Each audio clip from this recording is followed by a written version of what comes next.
You know, there's been so much news recently with the passing of Senator Inouye and its impact that it would have on Maui County.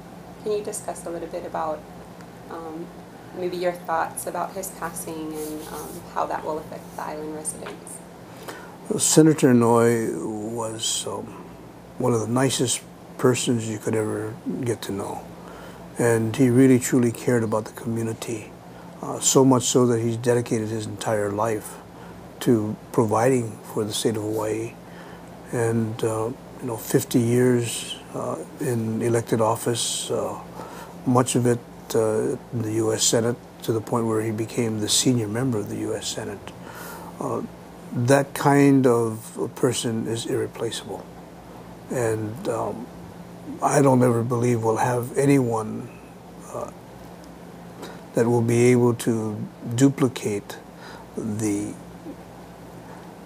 senators had this unique ability to be able to predict what the community's needs were and where he could best influence the community.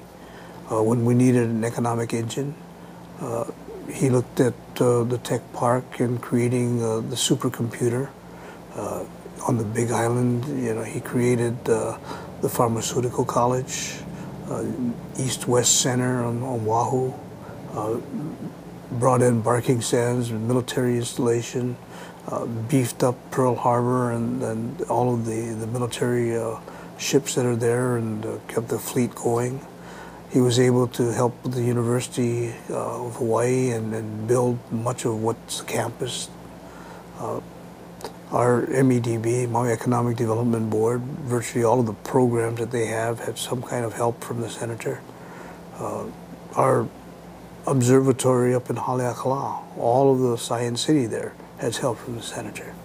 So that kind of a person with that kind of foresight that he had to be able to envision where the communities needed to go will be irreplaceable.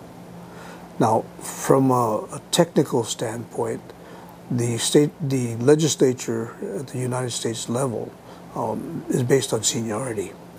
And because Senator Inouye was the senior senator, he was able to get on virtually any committee he wanted to get to. So he was very instrumental on being on the Appropriations Committee and being on the Armed Forces Committee, the committees that would make a real impact for the state of Hawaii and give him the ability to be able to bring projects to Hawaii. We are going to be going from having 2 senators, because Senator Kaka retired also. We have Mazie Hirono, who was there, has 0 seniority because she was just elected.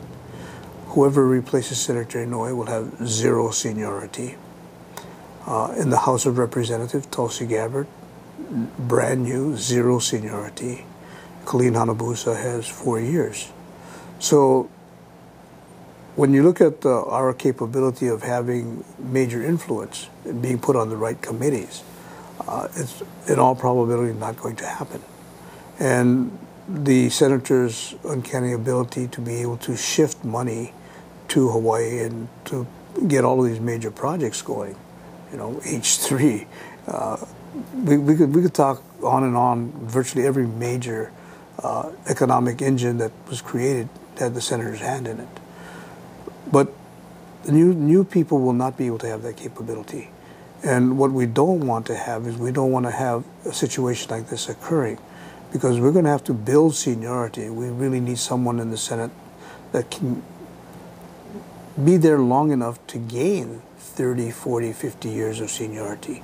So with Mazie Hirono, who's in her 60s, in all probability, by the time she retires, even at 90, she will have only 30 years of seniority, which would be sort of middle-ish. And then retiring would mean we start from 0 again.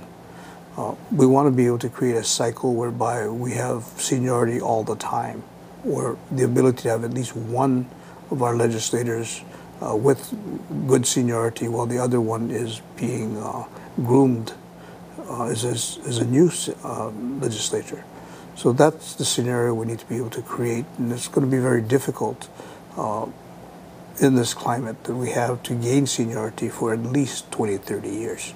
So knowing that going forward, what is Maui doing to prepare, like doing any, taking any action to maybe save money or put projects in a priority This list? this has been very, very sudden for everybody in the state. No one was expecting to lose both senators at the same time. We are going to have to go back and reevaluate our positions, which programs are likely to still be funded because the senator influence carries on, and which programs are likely to not receive funding. We also have to analyze in the future how much lobbying we're going to have to do at the U.S. Senate and House to be able to get funding, and what kind of grants we can apply for. So we're going to have to be much, much more meticulous in our job to be able to try and at least recover partially some of the funding that we're going to be able to lose, or we are going to lose, because the senator's influence is no longer there. And it's going to take a lot of really hard work to do that.